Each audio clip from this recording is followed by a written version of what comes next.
everybody, and welcome to another Q&A video. I think today's going to be a pretty interesting one because we have 5 very interesting questions, with a few having to do with Ben Solo, Luke Skywalker, The Last Jedi, as well as Palpatine. So let's dive into question number 1 because I think this is actually the most interesting question of them all. And this comes from Super Thor C. The question goes, do you ever think that Palpatine made himself a holocron? Or would that be something he kinda never truly put any stock into? And yeah, I think this is a fascinating question because of Palpatine's nature. So first, I just want to give you the quick answer and then go into why I gave you this quick answer. I think it's no. I don't think he ever thought of making a holocron or ever put any stock into creating one. And the explanation pretty much comes down to the idea that Palpatine never planned on dying. In Return of the Jedi, he has Luke pit against his father for ultimately becoming his next apprentice, but as we all saw, nothing went according to Palpatine's plans, to be frank. And to add to this, after the death of Palpatine, we were introduced to these things called Sentinels, Palpatine's messenger droids, and these were created by the Galactic Empire to basically serve the will of Palpatine, right? So these droids were manufactured in Imperial bases, and I think it's on the planet Fatine, I believe. And what these actually are, it's not exactly the AI consciousness of Palpatine, but it's pre-recorded messages that these things can play. And to make a long story short, Operation Cinder, along with these Sentinel droids, was just Palpatine's way of taking everything else around him down if he went down. And I know I just said that Palpatine didn't really plan on dying, so the contingency plan sort of makes it appear that he was at least considering the idea. But to be frank, I do think it's a bit of a clunky addition to canon to make sense of the rise of the First Order, which is fine. You know, every now and then, as we all know, new things are added into canon to help the overarching story feel more cohesive. But at the end of the day, Palpatine is selfish. He's only thinking about his own rise to power, and leaving his knowledge for somebody else just makes no sense. He is the end of knowledge. He's the pinnacle of the Sith, and there was no way he ever considered the idea of somebody usurping him. And even within the rise of Skywalker, you know, Rey comes to confront him, but originally he was coveting Ben. So regardless of his future motivations while being trapped inside of a clone body, we all know that he just wanted to possess somebody to continue his rule to bring back the Sith. To Palpatine, as I said, he's the end-all be-all. There is no knowledge after him. However, we also know that plenty of Sith before him left holocrons, and he learned from such things, and that's just the way it is. So again, the answer is no. Palpatine would never have considered making a holocron, and I do believe it would be something that would have been a huge waste of his time. However, he did make the contingency plan. So I hope my sort of rambling here regarding holocrons and Palpatine made sense. So moving into the next question. And this comes from Movie Soup, and it's, what's your least favorite scene from all of the Star Wars films? And while I'd love to actually go through each one individually, I think it'll be a better use of our time to kind of talk about one scene, at least of recent, because I can't exactly remember the things that I dislike the most out of every single movie, you know, especially just off the cuff. But there is something that always comes to mind, and it's a sequel trilogy related scene, and I hope that doesn't piss anybody off, but it is what it is. And it's the one thing that I really dislike, oddly, about The Last Jedi. The opening scenes with Hux and Poe, I very much so dislike at least the line, right? I don't think the acting's bad, the cinematography's great, the score's great, you know, everything feels to be building up, but then they use that AT&T joke or whatever the hell it is. I can hear you, can you hear me? And it goes on for so long that to me, I was like, I get it. I was 32 or 31 when I saw The Last Jedi. I've seen these jokes before. I know younger kids in the audience probably didn't, because that's like a 20-year-old joke from ad campaigns. And I work in advertising, so that's why this stuck out to me. Like, I remember, I can hear you, can you hear me? And this guy just going all over the world doing that over and over and over again as a commercial. You can literally type that in right now in Google and just type in like, I can hear you, can you hear me? And you'll probably find that commercial. So it made me go, oh, that is a horrible joke. And I like a lot of the humor in this movie, but some of it's really bad. And the other thing I didn't like is this movie's supposed to slap you in the face in the beginning, which it finally does do, you know, with like the might of the First Order. But upon their literal introduction into the movie, within 2 minutes, Poe undercuts the intensity and feeling of urgency with the mama joke. It also makes Hux look stupid, which I don't think is a problem because I thought he was always supposed to be kind of a stupid young general who had entitlement. So that carried over, but he seemed more stupid in a way that didn't get fixed until the end of this film. And I get it. Thematically, it makes sense to have this guy just be failing, running the First Order, thinking that, you know, he can outsmart this band of rebels, right? And instead, he loses over and over again. But as I said, it's just that joke, that exchange, that the way that they constructed that scene with that joke didn't work for me. The way I would have done it would be Poe goes in to distract to give them about 5 minutes of time. And Hux would just be like, I know what you're doing. You're stalling for time. Right? So at least we know that he understands the basic mechanics of what Poe's doing. But what would make it funny is that he is playing into the distraction by acknowledging it and thinking he's smarter than Poe. And then Poe's like, I knew that he would do this because this guy can't handle being wrong. And I think that would have made for a better exchange when everybody finally got to safety. Poe hits that button that like unleashes the fury of his X-Wing. And then Hux realizes, yeah, he had been played by merely even engaging with Poe. He shouldn't have never done it at all. He should have immediately blown up the base and immediately blown up the fleet. But instead, he was so proud that he engaged with Poe Dameron. So I think that would have been better. Keep the idea of the distraction, but make it more of a sort of meta thing where, yeah, Hux knows what's going on, but he's too proud to really not play into it because he wants to just tell Poe, I'm smarter than you. So hopefully that kind of answers your question about this. And to those who love this scene, amazing. It's very reminiscent to Kylo Ren and Poe in The Force Awakens, but the tone is dramatically different. So next question, and this comes from Cole Radigan. I think that's how I say your last name. And the question is, how does Luke Skywalker's appearance in episode 16 of The Mandalorian affect your experience or understanding of his characterization in The Last Jedi? Well, I've actually made a video kind of about this, especially in my review of that final Mandalorian episode. Basically, it hasn't affected anything. Within the movie of The Last Jedi, Depression Luke acknowledges his past legend. You know, he knows he was that character in the universe, and the reason he pushes against that idea is it finally led him to a destructive event, right? So seeing him in his prime in The Mandalorian doesn't undercut the end result of his character. If anything, it enhances why he is so withdrawn from his past because of how far he did fall from who he used to be. So it doesn't change anything. It just gives us a vision of who he was back in the day. And yeah, it's cool to see Luke Skywalker in his prime and being that symbol of hope in the galaxy. And you know, what's funny is right now people are using that as proof. You know, Mark Hamill's really happy at this episode, and he's happy that the Luke he knows and the Luke he likes the most got to get an appearance again in live media. That's a special thing for Mark Hamill. But what people do is they say, look, this is proof that Mark Hamill is still mad and thinks Rian Johnson sucks. And that just isn't the case. That's just people wanting to hear that idea presented to confirm their own distaste for something. You know, it's just silly. We all loved that episode of The Mandalorian, and I liked The Last Jedi. To posit that the two are even unable to be connected is absurd. So I do appreciate this question, Cole. But yeah, in the end, it didn't affect anything regarding how I felt about the characterization of Luke in The Last Jedi. It just added to it. The tapestry now has more stuff on it for me to peek at. And that's why I do hope we get some kind of Luke Skywalker series. I don't believe there is any civil war at Lucasfilm. I don't think there's any pushback against Luke Skywalker showing up.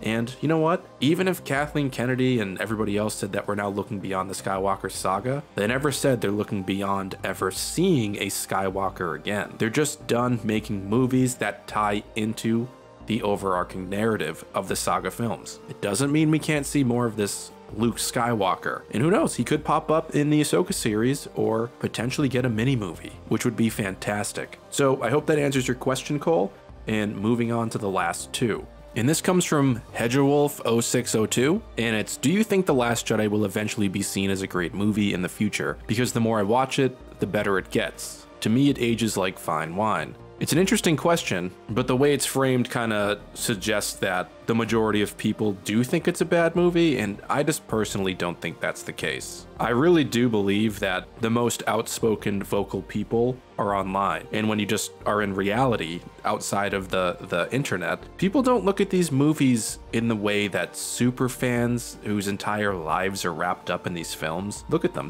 They're not so obsessed to the point that they have, you know, like myself, 100 toys behind them, if you know what I mean, right? They're what I would call a bit more in touch with reality. So what I think is that this already is a great movie. And I think a lot of people do see that. And these are people that aren't bothered by what is lore, what is canon behind the hood. These people only care about the movie's structure and canon. And plenty of people also didn't like it, but that's the way it is for movies. You know, Tenet just came out and it's a very divisive Nolan film. Half the people think it's a masterpiece and the other half think it's trash. I think that's insane. You know, I'm a little bit on the side of thinking it's really fantastic, but could have used a little bit of help in the exposition audio department, right? But there's always going to be this weird, it's black or white, it's bad or good opinion online. And if you want to get real opinions on these movies, you don't go to YouTube, right? You don't go to the YouTube comment section. In my experience, what YouTube should be is informational on things such as, what is Luke Skywalker's history? What is the history of the Sith? Not, wow, we need to boycott Rian Johnson because I'm the most super duper Star Wars fan you've ever seen. Look at my hat, it says Star Wars. Look at my room. We have Kylo Ren on the walls. Look at the toys I have, it's all OT shit. I love the prequels. You know what I mean? Like, there are these creators and people that want to perpetuate insanity, and then if you take a step out, it's not that.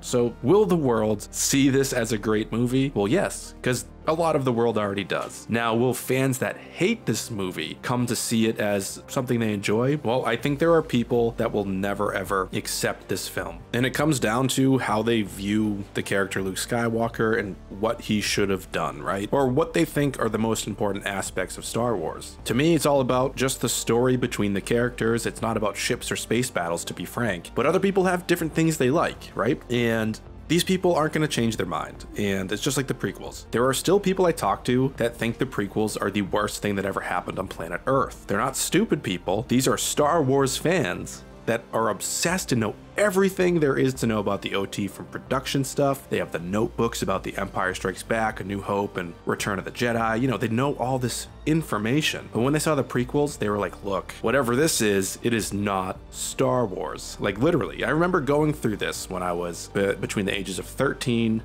and 19 when the last one came out or whatever. And I'm telling you, nobody liked these movies. It was unbelievable. I couldn't believe it. I sat in theaters packed with people, and the only one that had everybody cheering when I was growing up was The Phantom Menace. I remember people laughing through both screenings of Attack of the Clones and Revenge of the Sith, and it wasn't good laughing. And then I remember discovering YouTube after that, and all that YouTube was full of was anti-prequel videos. And a lot of those have been downvoted now to hell, which is funny. But what I'm saying is you just can't really change people's minds. Now, what I have been seeing is people after the rise of Skywalker realizing that even if they didn't like The Last Jedi, at least Rian Johnson gave a shit and tried to make a movie that could lift this final chapter of chapters to be its own thing rather than be the easy route, which is a simple retelling of familiar beats that we already know from the original trilogy. And that was my biggest fear when they re-signed on J.J. Abrams. I don't believe J.J. Abrams is talented enough or even educated enough to create a sequel film off of The Last Jedi, because I don't think he comprehended what happened in that movie, because honestly, I think to him, Star Wars is just toys and sounds and whip, zang, boom, whatevers. And it's funny that he made such a great Star Wars film, you know, The Force Awakens, but he had the aid of Kasdan, who is a genius. So yeah, who knows? But will this all be looked at positively? Yes, it's happening, and there will always be people that hate it, but I've seen plenty of people just turning around and saying, I was actually wrong about The Last Jedi. They still have the same problems, but they've come around to it. I believe there's a channel called like Sassafras or something like that actually posted a video like this. It was interesting because the original video from this channel, I'm probably saying the name wrong, blasted this movie. Just completely blasted it, saying it's the worst garbage on planet Earth. And then after Tross, they reevaluated their position and were like, you know what? I was being a bit hyperbolic. I was expecting this thing. And then now that I have my expectations just on the ground because of this previous movie, looking at this, they can see what was trying to be accomplished, and it's interesting to see these opinions change. But within the faction of fandom where their entire existence is predicated on hating this trilogy, they're just the prequel hater 2.0 people. There's nothing interesting about those people. They don't want to talk about Star Wars. They just want to talk about who they hate, why they hate it, who should be in charge, and blah, blah, blah. It's never about the actual topic of Star Wars. It's tabloid tube. So anyways, I've blabbed on about The Last Jedi for like an hour now. So I hope hope that answers your question, Hey Joe Wolf. And moving into the final question, and this comes from Chris Georgiades? Chris Georgiades, I hope that's how I say your name. And it's, do you believe that Ben Solo is in the netherworlds watching over Rey after Tross? If what you mean by the netherworlds is just being one with the Force, you know, like the netherworld of the Force where Force ghosts reside in general, I would say yes, because the book explicitly tells us that Ben reaches out to Rey in the form of a voice saying that he will always be with her. So in some sense, he is conscious within the netherworld, watching over Rey. That's possible, but it's just theory. We have no idea what's going on with Rey right now. I have to assume, since they're a dyad, that Ben's soul, or Ben's life force going into her, kind of inevitably ties them together even after death. So my guess is that if there is ever going to be a constant Force ghost, if we get Rey back in the picture with stories or whatever, the constant person who would pop up potentially might be Ben Solo because of that connection. So that would be neat, but hard to say what exactly is going on in the netherworld of the Force and with Rey. I know a lot of people want Ben to be alive and stuck between the world between worlds, but I think it's pretty explicit that he's dead. You know, he fades away while Leia fades away.